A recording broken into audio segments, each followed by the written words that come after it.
kind of barriers, structural and also cultural barriers, are existing in the research field, which don't allow women to fully participate as researchers, as innovators, entrepreneurs, decision makers, and consumers in the energy system. And we also wanted to develop a kind of picture how the transition should look like when more women are involved, when we have this just and fair and inclusive energy transition.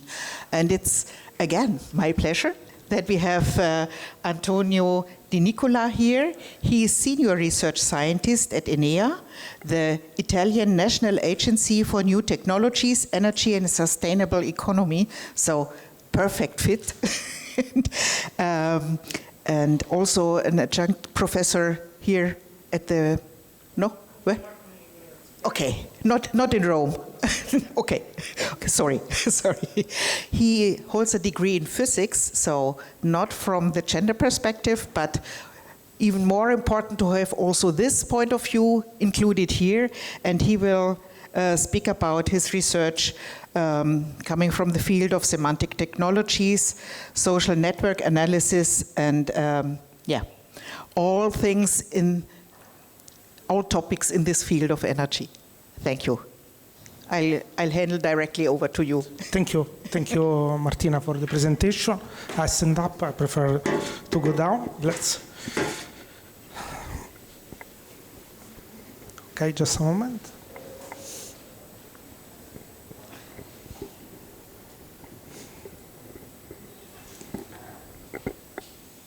Okay, so this presentation is about one of the first activities that were performed in the project, mainly aimed to define the scope of our project. So we are speaking about energy transition, so what we wanted to know what energy transition is about. So, conceptual foundation of the energy system, of course. So, what we realize is that the energy system is a multidisciplinary domain of interest. So, we have to identify the stakeholders for this system. So, we know that there is a perspective concerning environment, so we need a stakeholder in the environment sector. There is another perspective, of course, concerning technology, which is probably one of the most popular, let's say. So when we speak about energy, people think about engineering, science, physics, and so on. But still, we know that energy concerns strategy of countries, strategy of cities, and so on. But differently, we know that energy concerns also policies, which somehow try to realize the goals of the strategists. Finally, last but not least, of course, energy system concern social science, so trying to better understand the behavior of people. So what we realize is that these 5 different perspectives need, let's say, a system thinking. So trying to think about the energy system as an integrated domain which should involve all the 5 stakeholders that we identified. Of course, energy transition is one of the, let's say, most desired, let's say, changes of our society, which affect, of course, the energy system. And we know that energy transition is also time constrained because we have strict deadlines, for instance, 2030 deadline and also net zero, so very strict deadlines that we have to reach.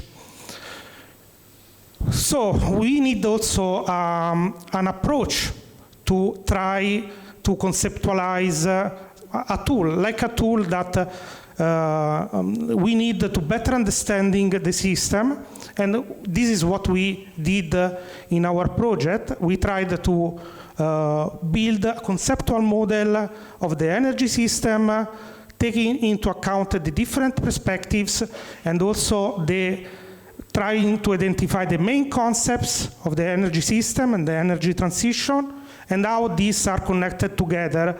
So linking the different layers concerning the different stakeholders that we have identified.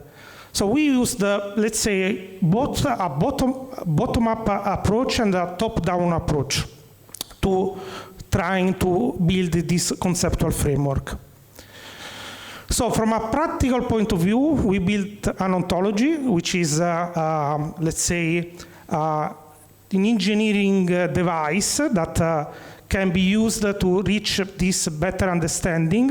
An ontology identifies, first of all, the concepts and of the energy system and how these are related together. But why an ontology is needed? Because it's a shared vocabulary. It allows data integration, which are important because data allow quantitative analysis, and also because it provides a new tool for decision support. So an ontology is not only, let's say, a tool to identify concept relations, but also, let's say, it consists of some recurring mechanism that link together concepts and the different layers of energy transition. And we identified, I think there were 18 of these recurring mechanism. Just very quickly to show you, one of them is the energy waste ontology design pattern, we call them, which is this recurring mechanism that link together concepts. And without entering into technical details, just want to say that this pattern link together technology, the behavior of people, and also what drives people in behave in a certain mode. For instance, driven by policies or whatever. So these are are mechanisms that allow to represent and conceptualize knowledge in the energy system, and in particular in the energy transition domain. Okay, so why we built the ontology? We built also to try to analyze the knowledge community working in the energy transition topic, because but why we did this analysis? We did this analysis not to say, okay, men are better than women in studying energy transition or vice versa. We did it to better understand the structure of this knowledge community, which is very important also because policy design, innovation, better inclusion should be somehow fed by this knowledge about how the community build new concepts, new tools, new technologies. So what we want to say is that gender differences are not a limitation of the field, but they are a structural feature of the system that it's quite important in order to better understand the community. So this is the methodology. Again, I don't want to enter in technical details, just to say that we started from the analysis of around 27,000 papers. 17,000 papers. We identified 27,000 scientists working in the energy transition field. And then we applied some methods from social network analysis, because of course the network of researchers is a social network, like those that we can find in Facebook, Twitter, and so on. And we applied a quantitative framework that try to go beyond participation. Of course, we know that more or less for one male researcher, there are 2 or even 3 women. No, sorry, from 1 woman, there are 3 men doing research. So we know that there is a gender gap in terms of participation, but we wanted to do another step, trying to understand how they participate, what are the topics, how they collaborate, who are the influencers in this community, and so on. So we did it by developing this framework, which is here represented. We have a list of indicators. Of course, this is not a site test, but just to tell you that we have around, 30 indicators. Then we applied some statistical means to understand the type of gap that we can find. Here, just to show you that these are the networks. We had a network for the whole community, 27,000 researchers. Then we have also, we analyzed the system also from the subsystem perspective. So we analyzed who is studying energy transition from an environmental point of view, who is studying energy transition from an operational point of view, and who is studying energy transition from a policy point of view. So we have studied the community from different perspectives. These are the quantitative results. So we see in the on the left of the screen the community as a whole. We see a lot of blue, which is not so good. It means that males are those that are more involved in developing the field. But if we analyze the sub-communities, we see a lot of interesting insights that we could discuss and analyze. Okay, so just to show you very quickly the results we achieved. So we can say that there are different strengths but shared impact. For instance, concerning the performance, we see that on average, males write more papers. So they produce more results in terms of quantitative amount of papers produced. But what is really interesting is that women tend to produce paper with an higher impact, also in a journal more prestigious, which is interesting. So we can say main quantity, females quality. Concerning the scientific role, this is interesting also because I think in the presentation of Marielle before, we saw that males are more interested in competition, while females in cooperation. And we found something similar here, because what we saw is that males tend to introduce new topics, so tend to drive the research direction, while women tend to integrate concepts, so making different teams cooperating together. Also, this is reflected in the network. Considering the community as a network, we see that, of course, there are more males, but the women tend to occupy more central position in the network. So they act as a bridge between teams and researchers. Of course, okay, I already said that. So concerning creativity, so we have indicators to assess them. We saw that men tend to introduce novel topics, while females tend to integrate concepts. Also, the research scope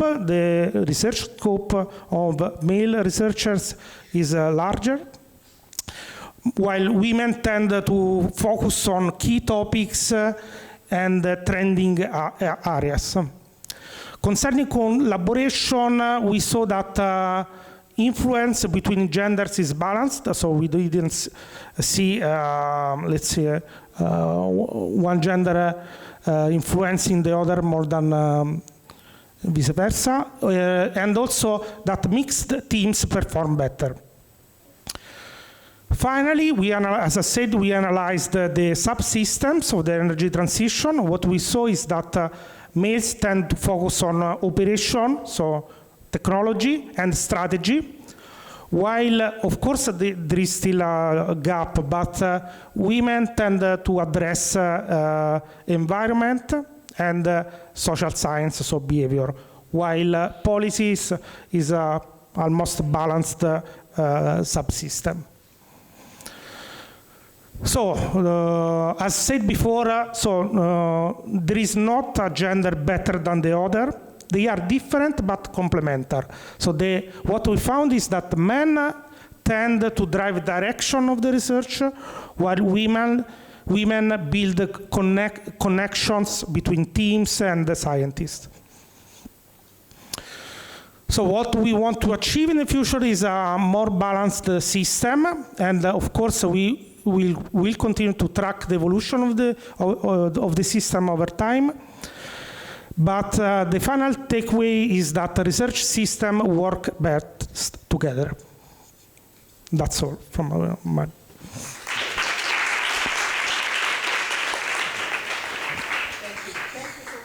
Okay.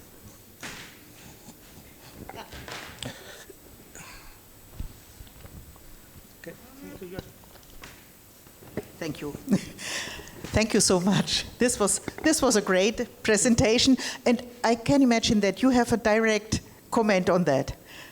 Jill, no, not? Shall I say? Yes, we can do. But I like so much. I have to react because you can see this not only in this field of energy. You can find the similar pattern quite often. This much more in energy, in environment.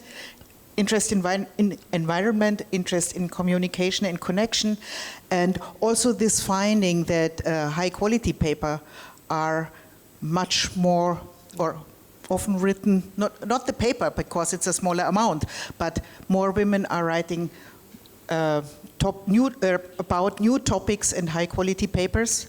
So these are findings we see quite often in the whole field. So thank you so much. To showing this again. And now we are really glad to learn more about Marco and his research.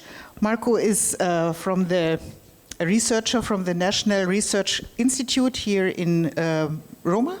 That's correct, no? Yeah. And he conducts research on democratization processes and the empirical measurement of quality of democracy. So this fits also perfectly to the energy topic, and the floor is yours. Thank you.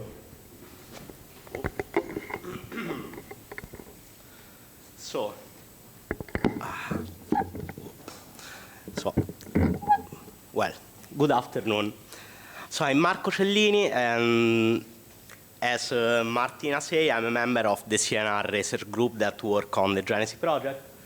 And I'm happy today to present one of the first scientific outputs of the project itself. That is the systematic literature review on the nexus between gender and energy transition. So I titled this presentation The Prism of Energy Justice. That is a metaphor that will guide throughout the presentation. Just a prism refracts a single beam of light into a full spectrum of color. Our review reflects the complex reality of energy system to reveal the many gendered dimensions that are otherwise often invisible. This work has been published in Energy Research and Social Science and in December 2024. And you can access it through the DOI that you see on the screen. So the presentation is structured as follows. I'll start from the premise that energy systems are not gender neutral. Then I'll move briefly to the methodology applied, the research landscape, and the seven sides that the prism reveals. I'll then synthesize the core findings, and I'll conclude with policy direction and the future research agenda. So, let me begin with the fundamental premise that is too often overlooked. Energy systems are not gender neutral. So traditional fossil fuel-based systems have long been affected by deep-rooted socioeconomic inequalities, including gender ones. But, and this is crucial, the same is true about renewable energy. Moving from coal to solar does not guarantee automatically moving from inequality to equality. So the research gap here is remarkable. Despite growing recognition of the problem, only a small proportion of studies holistically address gender inequalities. Previous systematic reviews, in fact, have tended to be narrow, focusing either on a specific region or on passive impacts on women, or on single aspects like consumption, let's say. Our systematic review was designed precisely to address this fragmentation and to integrate diverse perspectives into one coherent view of the gender-energy nexus. Briefly, how did we build this coherent view? Think of our methodology as a lens filtering and focusing light. So we started with 647 records identified through the Web of Science database covering the years 2000, early 2025, sorry. Then some papers were excluded, such as the non-English, the pre-2000, and the ones that were not relevant type of publication. Then 288 full texts were assessed and evaluated by a pool of 18 reviewers. Here, the paper that did not actually address the gender-energy nexus were further excluded. And at the end, we analyzed 152 publications that actually assessed the gender-energy nexus. So, what does this landscape look like? In two words, there are surges and silos. On the left, you can see a dramatic temporal surge. So the number of papers published between 2000 and early 2023 nearly doubled the entire output from 2005 to 2019. So the academic interest is accelerating very, very fast. But on the right, we also see equally dramatic geographic silos. The map reveals a dominant focus on the global south, and 94 studies focused on low-income countries. On the contrary, only 24 examine high-income countries, and only 19 compare different national contexts. So this is a critical knowledge gap. The gender dimension of energy has been severely understudied precisely in those countries that have the most resources to act on it. This is bizarre. When we pass the literature through our analytical prism, it refracts into 7 distinct clusters that are the 7 clusters of the gender-energy nexus, let's say. Here we have organized it into 2 broad dimensions that are the micro/systemic level, where there are empowerment, employment and work, and transition to modern energy in the global south. And the micro/individual level, where there are attitude, behavior, knowledge and awareness, perception, and health. The single most important insight from the macro level can be stated very simply. Energy transition do not inherently empower women. Outcomes are highly dependent on the context. So on the positive side, we have seen that green electrification created positive effects on livelihood and civic opportunity for women, especially in low and middle income countries. Workforce diversity at the same time correlate with better research and development performance, and access to modern energy improves women's health and reduces also the time they spend on fuel collection and domestic labor, freeing time for education and income-generating activities. But the negative side is equally documented. For instance, electrification projects have displaced women from autonomous income, and for instance, large-scale solar systems in India increase women's dependence on husbands. Women are also systematically excluded or marginalized from energy decision-making processes. And finally, we have seen that expanding female job opportunities in renewable often remain concentrated in precarious, lower-paid positions, very far from management and policy making. So this world truly has two edges. Moving to the individual level, the picture is also nuanced. About attitude and behavior, we saw that women generally exhibit stronger pro-environmental attitudes and greater opposition to nuclear and coal. While at the same time, the adoption of technology like solar home system in sub-Saharan Africa, especially, is heavily shaped by intersecting factors like class, age, and location. About knowledge and awareness, men tend to score higher on technical knowledge of renewable, while women demonstrate significantly higher awareness about renewable long-term sustainability impacts, which also is a crucial distinction.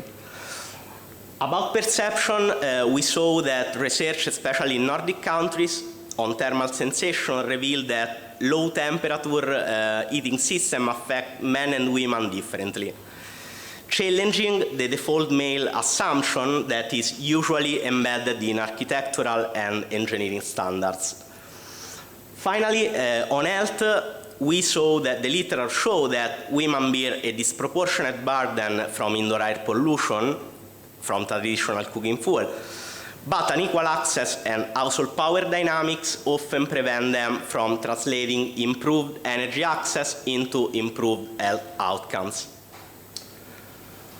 This slide makes another a meta-level point that is equally important. So the way we study energy justice is fundamentally skewed by geography and method. Looking at the health cluster, 100% of study focused on low-income countries. Looking at attitude and behavior and perception also, this is heavily skewed toward high-income countries. So these are not just geographical gaps, they are blind spots in our collective understanding that need to be bridged at some point. Also, on the methodology, the field is tremendously reliant on quantitative surveys. In fact, 53% of studies overall were quantitative, rising to 89% in the knowledge awareness cluster. True qualitative and mixed method exploration remain very scarce. This means we know a lot about what people think and report, but far less about the lived contextual and structural dimensions of the gender-energy injustice. This brings us to our confining, captured by the image of a balance scale tipped against women.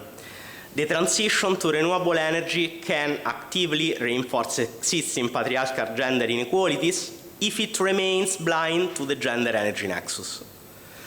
At least 3 concrete mechanisms illustrate this. First is green grabbing. So land privatization for renewable energy projects frequently exclude women from decision making, stripping them of access to common land they depend on. The second is the asset-based inequality. So entry into renewable energy schemes is shaped by gender inequalities in income, capital, property. So those who own land and capital receive benefits, while those who do not are further marginalized. Lastly, there is time poverty. So especially in strongly patriarchal contexts, introducing home lighting sometimes results in men extending their leisure time, while women extended their domestic working hour. That is paradoxical. So technological progress without structural change does not tip the scale, basically. What we must change? At least 3 policy directions emerge from our systematic literature review. Firstly, we need to abandon women as target frameworks. So we need to abandon those policies that treat women merely as passive beneficiaries or vulnerable groups. Instead, we need to adopt feminist epistemologies that integrate power dynamics into energy planning and recognize women as active change agents. Secondly, we must mandate gender assessments like the ECOWAS model, which is the world's first regional directive on gender assessment in energy projects, which provide a model that other countries could and should adopt. Third, we must adapt communication strategy. This is very important. The evidence shows that content framing differently influences different demographic groups. And generic messaging consistently fails to close the gender knowledge and participation gaps. On the economic dimension, we saw that energy transition can disrupt traditional livelihoods. So governments must implement social safety nets and targeted subsidies, as well as upskilling and reskilling programs in order to ensure women participation in renewable energy economy. Also, the literature is quite clear that energy poverty disproportionately harms women globally. So governments must also adopt economic diversification, targeted subsidies, and investment in grid access, so as to facilitate women transition away from harmful biomass and also to ensure that the benefit of green energy reach those who need them most.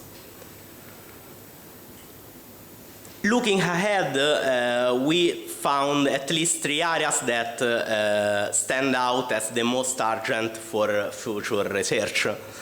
Firstly, we need stronger sex disaggregated data on all the aspects of the gender energy nexus. This is something that we heard this morning already several times, but it's better to reiterate the message. Second, we need to isolate those mechanisms that hinder women's participation in renewable energy enterprises, such as, for instance, the gender discrimination in bank financing costs. Finally, and this is also something that we already heard this morning, but we need actual intersectional analysis in order to capture how class, ethnicity, location, and other identities along with gender shape the energy experiences overall. I will close with the message that the prism metaphor was always pointing toward. So, just as a prism do not destroy the light but reveal its full richness, a gender-inclusive approach to the energy transition does not weaken or complicate the green agenda. Rather, it completes it.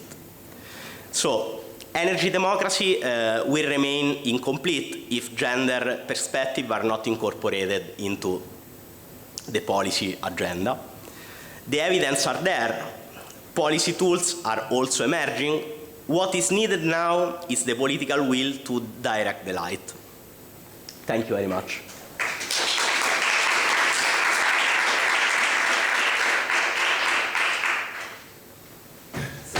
Thank you so much, Marco. I give it back to you. Thank you. So, Thank you so much, Marco. I think these are really interesting insights and a lot of topics to discuss. Gill, allow me to introduce Professor Gill Allwood. She is a professor for gender politics at Nottingham, Trent University. And I think I have to open the floor immediately. There are so many topics. Please, the floor is yours. Thank you. Yeah, that's exactly how I feel. I have 15 minutes and a massive number of things to talk about. So thank you for your fantastic presentations. It's a real pleasure to be here and to have had the opportunity to read the 3 huge deliverables that you sent me to prepare in advance. So the presentations have only scratched the surface of what's contained in those deliverables, and I can't do justice to a tiny proportion of it, so I'll see what I can do.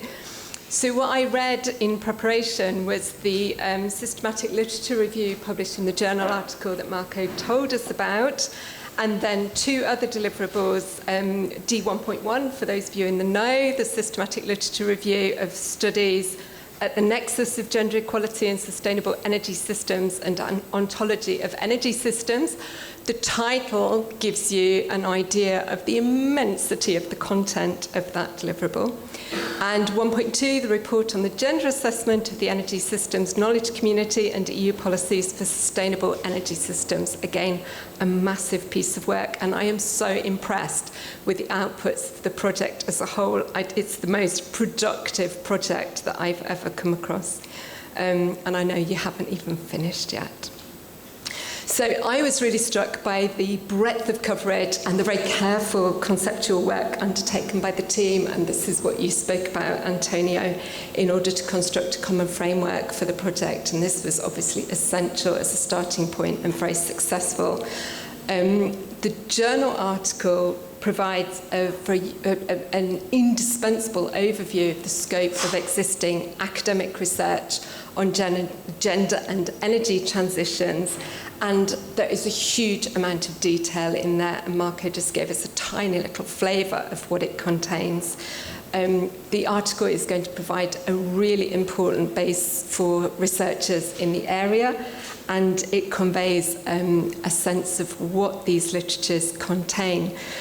But what we find when we compare the article with the systematic literature review, which appears in the report, is that focusing only on scholarly journal articles left some gap in existing knowledge that had to be filled by including the grey literature. And this was a really important inclusion in the report to do justice to the immense amount of work that's been published by international organisations, by all sorts of think tanks, EU institutions, amongst others. And if we toggle backwards and forwards between the analysis of the academic literature and the analysis of the literature more broadly, including the grey literature, we find some really important questions and comparisons, and I'm going to come back to some of these in a moment.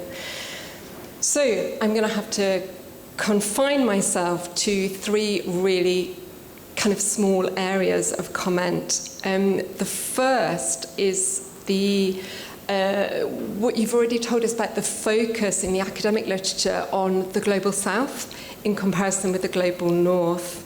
The journal article found that most scholarly journal articles identified in the selected databases focus on the global south, and we learn a lot in the article about these studies from a really wide geographical and interdisciplinary base.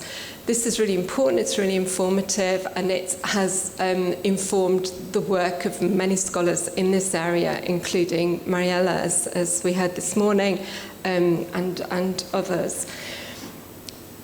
The framework that was built for the analysis of the National Recovery and Resilience Plans in the output D1.2, however, draws on a rather different set of literature produced by international organisations, EU institutions and agencies, or published in edited scholarly volumes as opposed to scholarly journals, and focusing here on the global north. And we find that there's a bit of a difference between what we learn when we focus exclusively on those articles presumably produced in the global north about the global south, which in itself is problematic, and the other publications which include studies of the global north.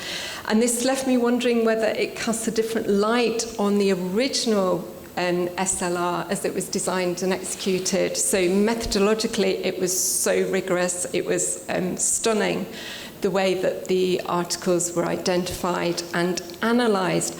But I do wonder whether a different set of search terms and a different database would have thrown up very different findings, or even slightly different findings, and included more of the studies on the global north that might, that we know are helpful for our research. So, for example, in the journal article, this section on health, as Marco told us, states that all the articles in the sample focused on the global south, 100% focused on the global south. But we know that there's fantastic academic work on gender, energy and health in the global north, including the European Union. So, for example, researchers who've worked on the European Union have looked at the relation between active travel as a way of reducing carbon emissions. It's highly gendered in that women are more likely to walk and cycle, men are more likely to be car owners and car users, and there are connections here with both physical health and mental health in terms of being outdoors and exercising, but also pollution. So this wasn't thrown up by the search terms, and it's understandable you can't do everything in your systematic literature review, but it does change the focus of the findings. So the second area that I'll comment on in relation to the systematic literature review is intersectionality, and of course it's absolutely essential in gender research that we don't homogenise women and men, that we don't have these binary comparisons of men and women as though they're two separate and completely distinct groups, and also that we don't assume that women are all the same and forget to look at class, ethnicity, physical ability, geographical location, all of the structural inequalities that determine our privilege and disadvantage. So there are many points in these deliverables where this is recognised, acknowledged and discussed, but I often find myself wanting more detail, more depth of analysis around intersectionality, and I also wondered whether it would be possible to weave intersectionality more consistently into all parts of the analysis. So, for example, in the SLR, it appears very strongly in some of the clusters, but less so in the others. And I know I'm being pedantic, and it's very easy to sit here and say, oh, you could have done this, you could have done that. What you've done is massive. So these are just things that struck me as I read them. So the third and final area that I would comment on in relation to the SLR is gender, power and inclusion. The SLR presents some really interesting findings from studies on women's inclusion in and exclusion from decision-making around energy, for example. And again, some of these examples left me wanting more details. I wanted to know the context, the background of these studies, in what context were these findings relevant? How did they emerge? And can we really draw conclusions sitting here in the European Union? Can we draw conclusions from studies conducted in Kenya, for example? I'm sure we can, but we need a little more understanding of how these studies were conducted and what we really can tell from them. So amongst the many, many really interesting points on this question, the article states, for example, that evidence suggests that greater female representation in national parliaments correlates positively with improved access to electricity and potential increases in sustainable energy consumption and energy efficiency. Absolutely fascinating conclusion there. And again, I want to know more about this. So the questions that it provoked when I read this were things like, is it that countries where women are able to be elected to national parliaments are more likely to have equitable access to electricity, for example? And again, does this apply to the global north?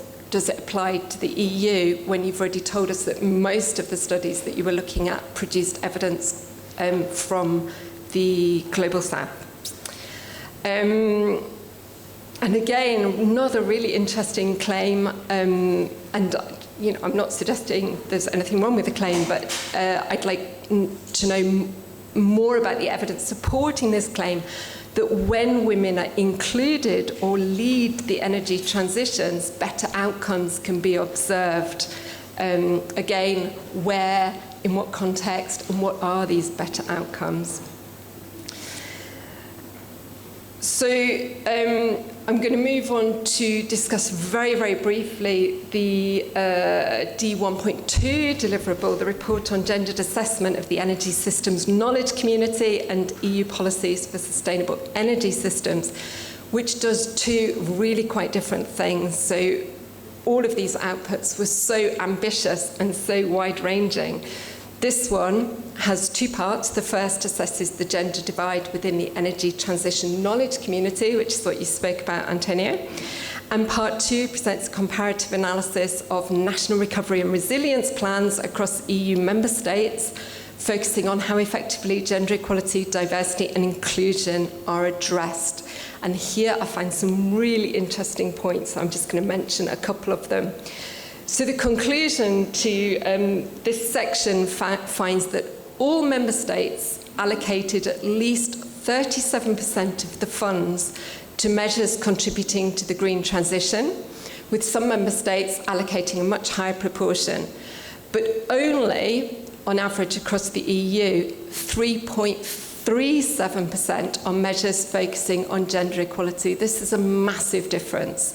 So measures contributing to the green transition, an average of 37%, measures focusing on gender equality, 3%. And this is reminiscent of other studies that have been done in this area. One of the most striking that I have read is a study by the European Court of Auditors, which looked at mainstreaming. It compared gender mainstreaming and climate mainstreaming.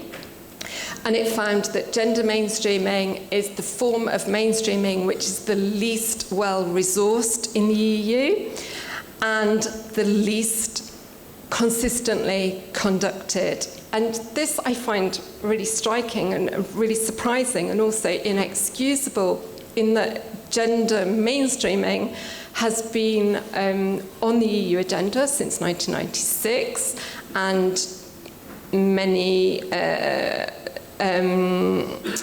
EU documents proclaim their dedication to gender mainstreaming and the insistence that, it's an EU thing, and yet it's chronically underfunded and less well integrated than newer forms of mainstreaming or more recently popularized forms of mainstreaming, including climate. So, in conclusion, because I can see the chair getting jumpy there, there are so many points that jumped out at me as I read these deliverables. I learned so much, and it was a real pleasure to read them. But I'm just going to give two examples as illustrations of points that I found absolutely fascinating. So, D1.2 refers to a finding in a study by Yang et al. That science teams made up of men and women are more novel and highly cited than those of all men or all women teams. And these performance advantages increase the greater the team's gender balance and appear nearly universal. And this is what you told us, Antonio. And I find that absolutely fascinating and also really important for when we think about how we construct our project teams and what we look for when we're looking at the gender balance within not only research teams, but also decision-making teams.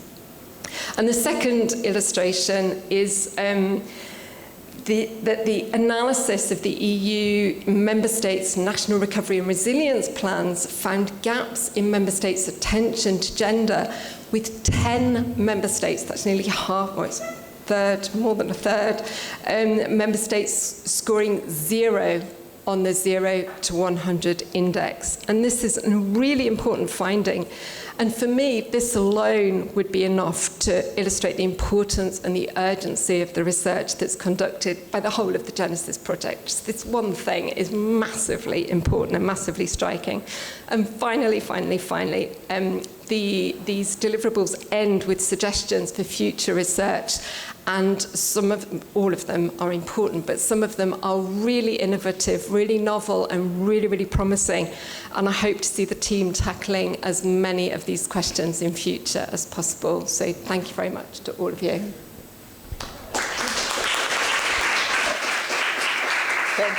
Thank you so much. What a comment. I think this is really great. Would you like to answer directly? You wrote so much. Yes, briefly. Yes, I'll try to be brief. So, the first point, the focus on scientific article was, in the deliverable, we also considered Greek literature. The Giavelloni and colleagues carry out the task of collecting and analyzing the Greek literature. For the systematic review, the point is that to be systematic, the point of being systematic is to try a way to map what is out there in a way that will be replicable. So this is why we use the Web of Science database. Then indeed this has limitations. The first is the choice of the database, because there are other databases, for instance the Scopus one. Then in this case, we decided to use the Web of Science database because it was with respect to Scopus, is the one where, let's say, social science research is more visible with respect to Scopus, and also because the two are not easily integrated. So this is why. Indeed, this may be an issue because you risk of leaving many things that are out there and you cannot map, but this is, I think, an issue with any kind of systematic literature review. This relates also with the focus on Global South. Now, I'm not sure that if this excessive focus on the Global South and this scarce focus on the Global North was due to the choice of the database or the way in which we search the database. But my impression is that in the Global North, where the access is more or less quite universal, researchers just in recent time understood that we also need to study energy issue in Global North. So this is my impression, but this is an impression. It's not in any way a result of the systematic literature review. Then about intersectionality, yeah, we spend all the morning telling how much it's important to do intersectional analysis, and that's true. We are now trying to do an intersectional analysis of some aspects of the energy justice, and we saw that it's quite complicated to do it in a quantitative way, for instance. There are few models that actually allow you to estimate intersectional effects. You also need a lot of data to run those models. So we come back to the problem that we need more data, but we also need to develop more instruments able to analyze intersectionality. This is very important, I think. Other things, do you want to add something at some point? No. No? Then okay. Can I ask if there are any questions? Are there? Yes. Yeah. Sure. Well, first of all, great to have some men that are presenting gender and energy work. So yes, a big applaud for you, because we have been a very women-only field for many, many, many years. So great to have, and also the work in the previous panels are great to see more men. Please leave some space for us, though. But for the rest, it's fine. I mean, when we're talking about more data, and of course, we want more data. But on the other hand, there is a lot of data. But what we see, it's not reported gender disaggregated. So in every survey, there are questions like, what is your gender, what is your income, etc. But then it's not reported. So I think, of course, it's an invitation to us all to report those data if there's a gender differences. But do you have recommendations to see how we can enrich the gender, the existing data, and how to enrich that from a gender disaggregated point of view?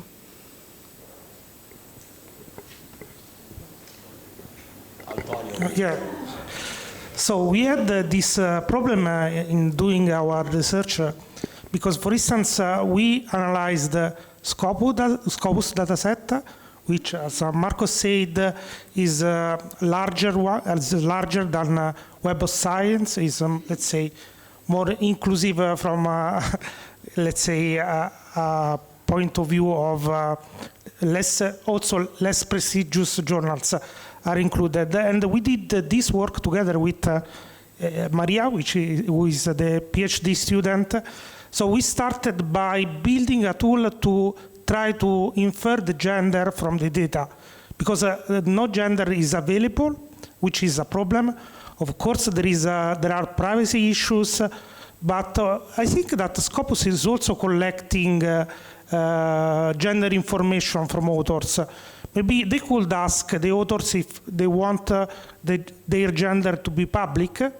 This would allow, let's say, gender disaggregated data, because also our work was very difficult. I have to say, we were able only to recognize a percentage of gender of authors. Of course, is what we, let's think, a simplified gender disaggregation. Of course, we just have males, female, or let's say undetected gender, but we know that there are different genders, so it's more sex disaggregated data. So we need probably this gender disaggregated data. Of course, these privacy issues have to be overcome somehow. And I think that probably a solution could be at least to ask if the scientists want that this information is made free, at least for scientific purpose. Yeah. Yeah. Last comment. Yeah. Sorry. Yeah, just to follow up.